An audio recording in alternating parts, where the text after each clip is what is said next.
My name is Louis Alexander. I am a 25-year-old adventurer, an explorer, and a two-time Guinness World Records holder, which you can see very humbly placed behind me.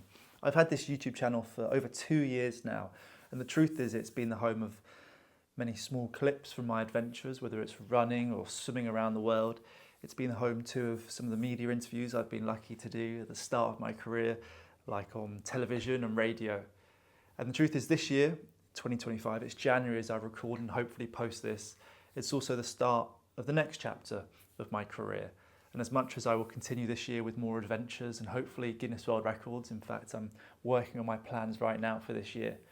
It's also going to be the start as I hopefully take the first few steps into my career in media and towards my long-term dream and vision to become a television presenter. That is the long-term goal for my career.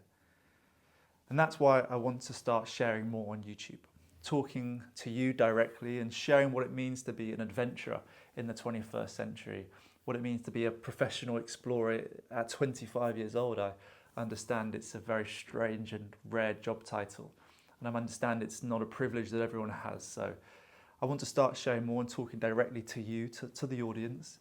I believe we have over 400 subscribers on here already.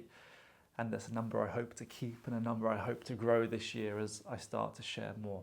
There'll be Q&As, there'll be more behind the scenes, there'll be a lot of this talking and reflecting on previous adventures. I've been lucky to go on adventures across all the 7 continents, to the 7 seas, to running, swimming, climbing.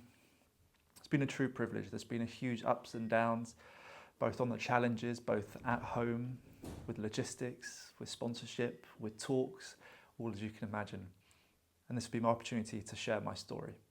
So thank you for your support so far. Welcome to those who are new to this channel and enjoy.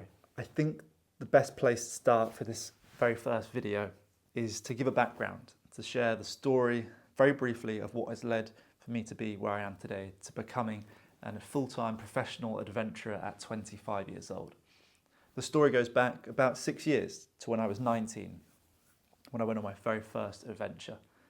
And that was to climb Mount Kilimanjaro, the tallest freestanding mountain in the world out in Africa. It was a mountain, truthfully, that my granddad had dreamed of climbing in his retirement. But sadly, he was diagnosed with dementia very, very young, in his 50s, and he never had the opportunity to do so. And shortly after finishing school, having a conversation with my mum, she told me about this dream of his. And in that moment, I felt this sudden need, this sudden responsibility that I had to go out there and climb for him. The only issue was I'd never climbed a mountain before. I'd never been on an expedition really, and I didn't even know where to start.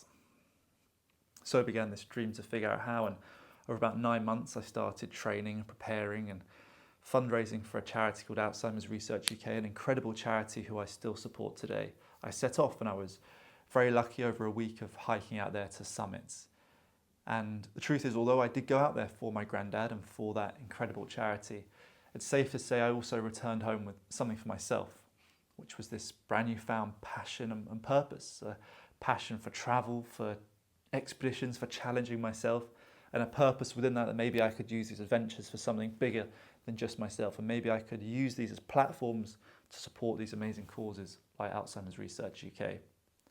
As I returned home at 19, that hobby built until I was about 22 years old. I got into ultra marathons and different endurance challenges. Of course, many of those were during the lockdowns, so they were self-organised, lockdown-allowed challenges, often on my own. It was a real learning curve that time in reflection, but they were in the background of my life, all these challenges. They were a hobby. And in the forefront, I was, like many people at that age, like many people in that strange time, very difficult time as well in history, I was just trying to work things out.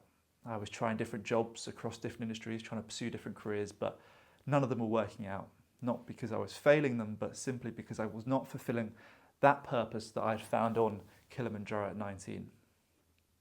And at 22 years old, I took a leap. I made the decision. I realized I only loved one thing in life. It was these adventures. It was the only thing I was confident in. It was the only thing I truly loved. And I realized if it was ever going to have the opportunity to go full-time, as it was then at 22, with no commitments to anyone or anything back home. I knew for my first challenge, I needed something big, something that was going to get the attention of media and the attention of sponsorship, I was very aware from the start that sponsorship is how you survive as a young adventurer before you have the opportunity to do television and books and theatre tours. You have to earn those. At the start, you have to start small. And I came up with the idea to run 17 marathons in 17 consecutive days in honour of the 17 years my granddad lived with dementia, running around all of the UK. It was a tough challenge. On day 3, Storm Ernest started the UK's worst storm in over 30 years. On day 10, I was hit with shin splints, a chest infection and a fever. It was a tough challenge. It was a tough initiation, shall we say, into this new career, this new journey. But we got it done and raised over £10,000 for Alzheimer's Research UK, and it was a real launch pad into the rest of my career and finding sponsorships and partnerships, which many lasted years. That year continued. I rode the English Channel, climbed Mont Blanc, Gran Paradiso, swam from Europe to Asia across the Hellespont Strait, the oldest swim in history, a very famous and historic body of water, which was first completed by Lord Byron in 1810 when he was 22 years old. And that was something the media picked up on because I was also 22 years old. I was named by the Times as the modern day Byron. GB News kindly invited me on the show, my first television show, as the national treasure. That was my first small break. That year continued in the Atlas Mountains climbing. And then at the end of that year, in 2022, I started my first multi-leg, multi-continent project, which was to run 7 marathons on all 7 continents in the most remote way possible. And over 14 months, I did just that. I ran through the Agafe Desert in Africa, hot, humid, chased by wild dogs at 14 kilometers. The Wadi Rum in Asia, out in Jordan. The Alaska Wildlife Conservation Center in North America, running surrounded by brown bears and wolves and reindeers. It was an incredible day. The Australian outback, the Amazon rainforests in South America. Was the first person in history to run on the indigenous land of the Quechua community. The elders and leaders very kindly invited us to go out there and run on their land when they found out what we were doing. The Arctic Circle in Europe, and then Antarctica for number 7, the coldest, windiest and driest place on Earth. And as I crossed that finish line on the 13th of December 2023, I became one of the youngest people in history to join the 7 Continents Marathon Club and the first person to run in such a unique and remote way. Last year, in 2024, in summer, I completed the sequel to that project, which was to swim 7 marathons in all of the classical 7 seas. In the end, it took me 7 weeks. It was far more of a challenge of logistics than a challenge of swimming, but I was lucky to swim through the Red Sea in Egypt, the Arabian Sea in Oman, the Aegean Sea in Greece, the Adriatic in Italy, the Black Sea in Turkey, the Mediterranean Sea in Spain, and finally the North Sea back home in the UK. So the second swim actually was 31 degrees in the water, the sea temperature in Oman, scorching heats, and the final swim was about 16 degrees, I believe, back home in the North Sea. But as I finished that final swim and walked onto the beach at Margate, I became the first person in history to run the 7 and swim the 7, the first person to ever achieve both. And that's what these Guinness World Records are for. Very proudly placed behind me. The ultimate goal as a young adventurer and as any adventurer is to turn your physical achievements into commercial achievements. And that's something I've focused on equally over the last few years. That's how you turn this into a career.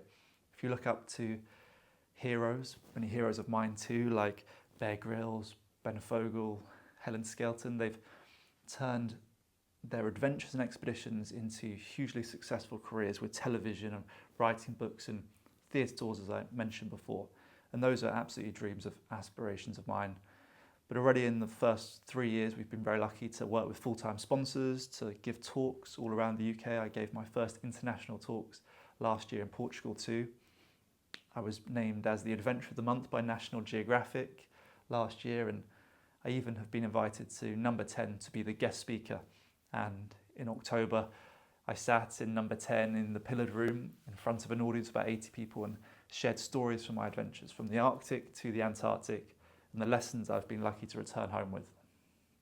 Lessons of resilience, the power of purpose, perseverance and teamwork. The things I've learned through the good and the bad ways of this journey so far. I think that's the perfect introduction and brief, it maybe wasn't that brief in the end, background of why I am where I am today. I hope that gives a bit more context, and I look forward to seeing you all for the second video very soon. Thank you.